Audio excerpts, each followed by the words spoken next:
நெல்லையில் பாரதிய ஜனதா கட்சி சார்பில் நயினார் நாகேந்திரன் எம்எல்ஏ அம்பேத்கர் திருவுருவ சிலைக்கு மாலை அணிவித்து மரியாதை செலுத்தினார்.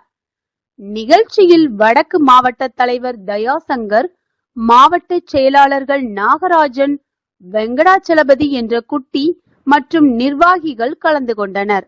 டாக்டர் அம்பேத்கருக்கு வீர வணக்கம் செய்கின்றோம். பாரத் மாதா கி ஜெய், பாரத் மாதா கி ஜெய், பாரதிய ஜனதா கட்சி, பாரதிய ஜனதா கட்சி, என்றும் பிரதமர் நரேந்திர மோடி, என்றும் பிரதமர் நரேந்திர மோடி, பாரத் மாதா கி ஜெய், பாரத் மாதா கி ஜெய், பாரதிய ஜனதா கட்சி, பாரதிய ஜனதா கட்சி, என்றும் பிரதமர் நரேந்திர மோடி.